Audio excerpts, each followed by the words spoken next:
हाँ, जिन ट्रेडर्स का registration GST registration state के बाहर का है, उनके रजिस्ट्रेशन नंबर्स ऑब्टेन करके, उनके पैन कार्ड्स ऑब्टेन करके, फिर ये आज जो हमने गैंग अरेस्ट की है वो उनके सिविल स्कोर्स चेक करती थी। जिनका सिविल स्कोर अच्छा है उनके नाम के फर्जी डॉक्यूमेंट्स, आधार, पैन कार्ड और बाकी डॉक्यूमेंट्स बनाए जाते थे। इन्हीं डॉक्यूमेंट्स के आधार पे अलग अलग फाइनेंशियल इंस्टीट्यूशन से व्हीकल्स परचेस करने के लिए लोन लिया जाता था। बेसिस पे जो गाड़ियां परचेस की जाती थी उनको अलग अलग राज्यों में बेचा जाता था। ये खरीद फरोख्त और फोर्जरी करने वाली गैंग यूनिट 3 ने एप्रीहेंड की है। इस कार्यवाही में टोटल 7 एक्यूज को अरेस्ट किया जा चुका है। एक्यूज से अब तक 16 हाई एंड गाड़ियां हम बरामद कर चुके हैं, जिनकी मार्केट प्राइस 7 करोड़ 30 लाख रुपए की है।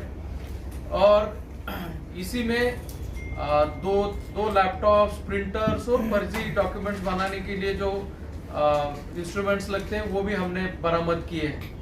ये जो गैंग है वो दिल्ली, अहमदाबाद, एमपी और बहुत सारे स्टेट्स में एक्टिव थी।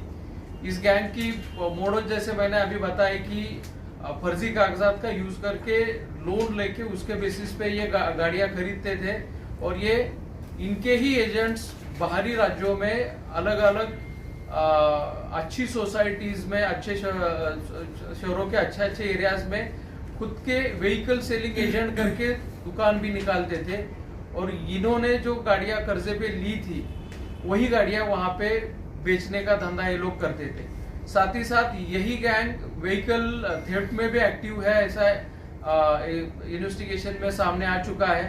जो गाड़ियां चोरी की जाती थी उनके भी chassis number, engine number change करके, उनके आरसी बुक्स अलग से प्रिंट करके या फिर बना के इनको मार्केट में बेचा जाता था।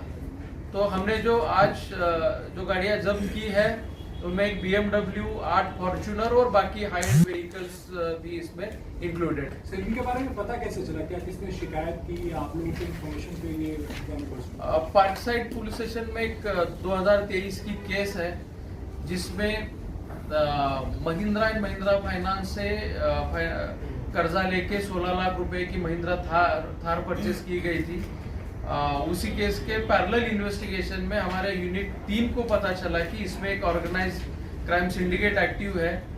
तुरंत ही ये केस क्राइम ब्रांच को ट्रांसफर की गई और उसके बाद फर्दर इन्वेस्टिगेशन में ये गैंग अप्रीहेंड करने में हमें सक्सेस मिली। आरोपियों के ऊपर पहले से कुछ क्राइम रिकॉर्ड है?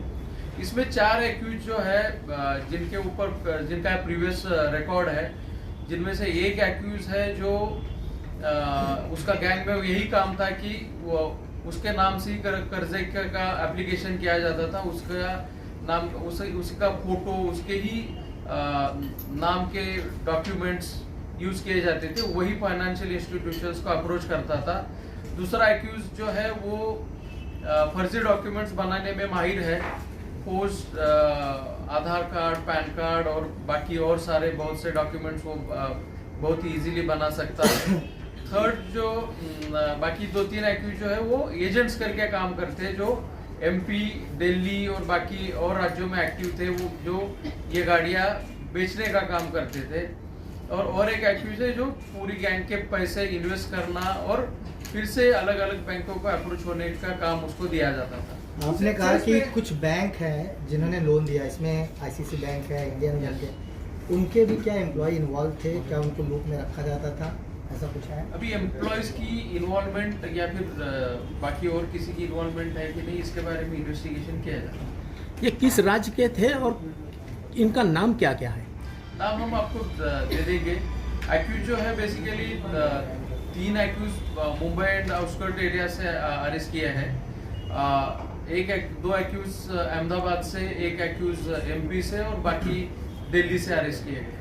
ये नंबर कहाँ से मिलते हैं सर? द वंस दैट जो यूज करते थे, ये कहाँ से, मतलब हाउ डिड दे?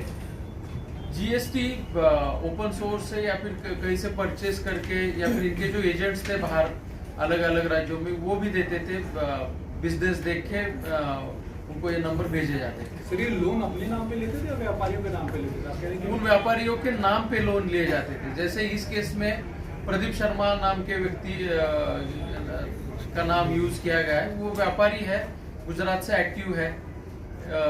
लेकिन फोटो हमने जो गिरकर करके एक्यूज अरेस्ट किया है, इसमें उनका फोटो है उसमें। बीएनएस की कौन सी सेक्शन लगे हैं?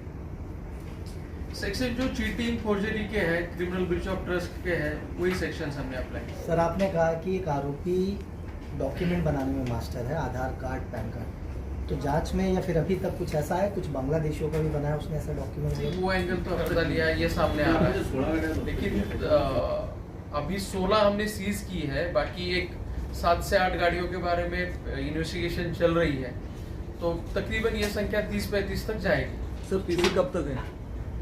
पीसी आज उनकी खत्म हो चुकी है, उनको कोर्ट ने जैसी भेज दिया है। तो हमने टोटल 13 दिन की पीसी हम ले चुके हैं उनकी। चोरी भी करते थे सर? चोरी की हुई गाड़ियां भी हैं या सिर्फ फर्जी डॉक्यूमेंट्स पे लोन लेके जो गाड़ियां व्यापार की उसको लेके? चोरी भी करते थे, वो भी सीज किया हमने चोरी की। 3 गाड़ियां सीज की। फेक डॉक्यूमेंट पर गाड़ी ली जाती थी, क्या कोई इस पे दूसरे लोग जो एंटी सोशल एलिमेंट उस गाड़ी को यूज करने के लिए किसी को बेचते थे या तो उस टाइम पे लोग कैच कर रहे हैं, कोई भी गाड़ी को चोरी किया या फिर फेक डॉक्यूमेंट पे कोई भी गाड़ी किसी चीज को यूज कर सकता है? अभी इनके इस गैंग के कुछ एजेंट्स भी एक्टिव है मार्केट में, उन्होंने जिन जिन को बेचा है, लेकिन जो कस्टमर्स हैं इनके, उनके बारे में जांच चल रही है। या गाड्या आपण जे रिकवर केल्या त्या यांच्याकडून रिकवर केल्या की ज्यांना विकल्या होत्या त्यांच्याकडून? ज्यांना विकल्या होत्या त्यांच्याकडून रिकवर केलेल्या म्हणजे सगळ्या गाड्या विकलेल्याच होत्या? हो। रिकवर तो बॉम्बे से हुआ है कि बाहर से? रिकवरी दिल्ली, अहमदाबाद, MP और कुछ बॉम्बे से। सिर्फ मार्केट के रेट से कम भाव में देते थे कि जो मार्केट बहुत चलता वही देते? मार्केट से आधे रेट में। तर त्यांना माहिती असेल त्यांना घेणाऱ्यांना की या गाड्या नाही। सर ज्या 7 काय इसमांना सांगितलं? अटक केली गेली त्यांचं बॅकग्राऊंड काय आहे? त्या आधीपासूनच चोरी करायचे का? काय त्यांचं बॅकग्राऊंड आहे मुळात? बॅकग्राऊंड 7 पैकी 4 लोकांचा क्रिमिनल रेकॉर्ड आहे। त्यांच्यावर याच स्वरूपाचे गाड्या घेणं आणि विकणं या स्वरूपाचे गुन्हे दाखल आहेत।